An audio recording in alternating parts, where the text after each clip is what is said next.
Hello out there in YouTube land. Miles here on Miles on Cars. I've been meaning to do some video on this car for the last 2.5 years I've owned it, and finally I'm getting around to it, and I'm got a little other tidbit for it too. So this is a 63 Falcon Futura, a 63.5 according to some people, and according to others it's a 63, but it's a little bit of confusion. It's a lot different than Mustangs. These are a lot more unusual stuff about them than Mustangs. One of those is that I heard that what makes these a 63.5 is if it's a V8 car. If it's a 6-cylinder, then it's not a 63.5. That's what somebody told me on a Facebook page. But I always thought that this hardtop body style made it a 63.5. In any case, it's a 63.5 Falcon Futura. It's got an original V8 car, first year hardtop. It had a 260, now I believe it has a 289. And I'm out here, where am I? I'm about, I don't know, maybe 50 miles from Needles. And I just left the LA area about 3 hours ago. And as harebrained as it is, which it is, I'm driving this to the Indy 500. So I'm going to be doing a series of videos, probably 4 or 5 of them between here and Indianapolis, which is about another 1,800 miles away. And so that's it. That's my shtick. I'm driving this old jalopy to the Indy 500 from California. So I'm going to try to do some more video on it later, and more locations and stuff. I don't know if there's going to be, I don't know what I'm going to do. I'm just going to be driving the car to Indiana. I've got about 3 or 4 days to do it, and do a little look around here on it. It's starting to get dark out here in the desert, but I wanted to get a few minutes of video on this old thing.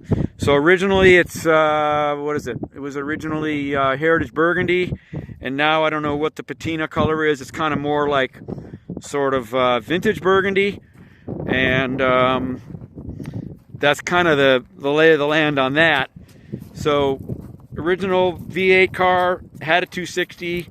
I bought it from a guy on Marketplace, and it allegedly has a 289. It's a 5-bolt block, one of the early style 289s with a narrow pattern bell housing, and other kinds of good stuff. So how am I able to pull this off? Drive this old thing to drive at 2,100 miles from LA to Indianapolis. 2 words: 5-speed. 2 more words: 5-speed overdrive transmission, as in a new T5 from Modern Driveline, a brand new T5 Z-Trans with a 295 low, and it's got a 6.3 overdrive. This car has the original 8-inch rear end in it, which has a 325 gear ratio.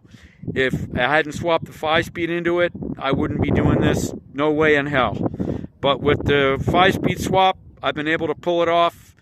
I can do this, actually try to do this endeavor.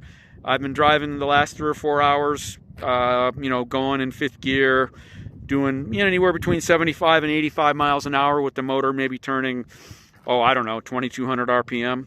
So I'll pop the hood here for you.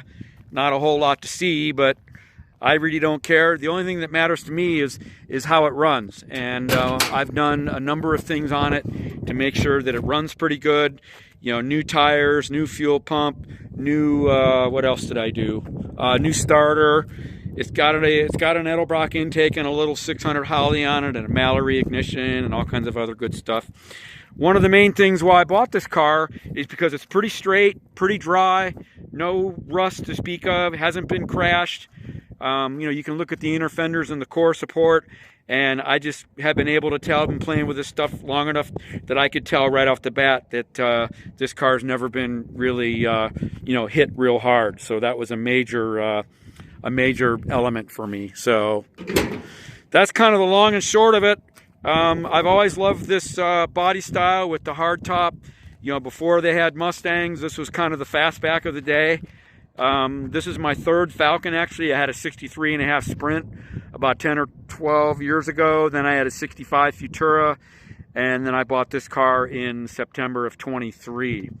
So couple of other little interesting tidbits, little trivia that's probably not important unless you're into these cars.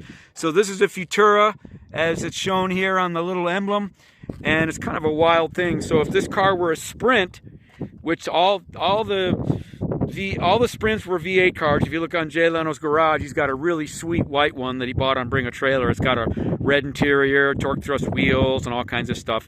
But this car's a Futura, so if it was a Sprint, it would say Falcon on the back. But since it's a Futura, it says Futura. Imagine that. So a couple people have asked about the wheels and tires on this. It came with these wheels, which are basically 14x6, I believe. 14x6 wheels.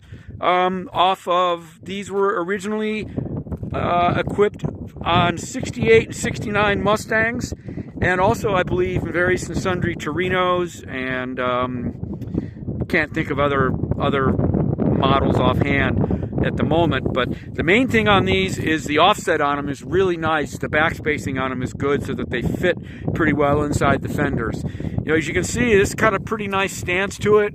You know, it's been kind of it's got a 1-inch block in the back to make it sit right, and it's just got a real nice look to it in terms of its ride height. And then the front, I think it's got 620 coil springs in the front, so it really sits pretty good. And so the other upshot of that is that I've been able to fit some pretty good sized BFG radial TAs on this car, as you see it at the moment. So the fronts are 215/60s, 14s on the wheels. As I said, they're the same size all around. I would love to put 15-inch torque thrusts on here, but you can't run as big of a tire as what I have on here now. The rears are 235/60s, again all 14-inch, and that's kind of what the stance is on this little bugger right now. The other thing that's kind of cool about it is the trim on it is pretty good. I mean, it's all there, it's all present. It's got the 260 V8 emblem on there. That's if the car is not a Sprint. If this car were a Sprint, it would say Sprint, but it's a Futura and it has a bench seat. So I will show you that later down the road here when I have a little more daylight. And that's pretty much about all I can think of at the moment. I'm like I said, I'm about 50 miles from maybe Needles, and then I'm going to probably stop in Kingman, where gas will be about $2 a gallon less than Needles. I looked at Ludlow, which is between Barstow and Needles. I looked on my phone, and gas there now is $8 a gallon, so I just kind of kept driving. So anyway, it's starting to get dark, but I had enough daylight here to try to put together a little bit of blather.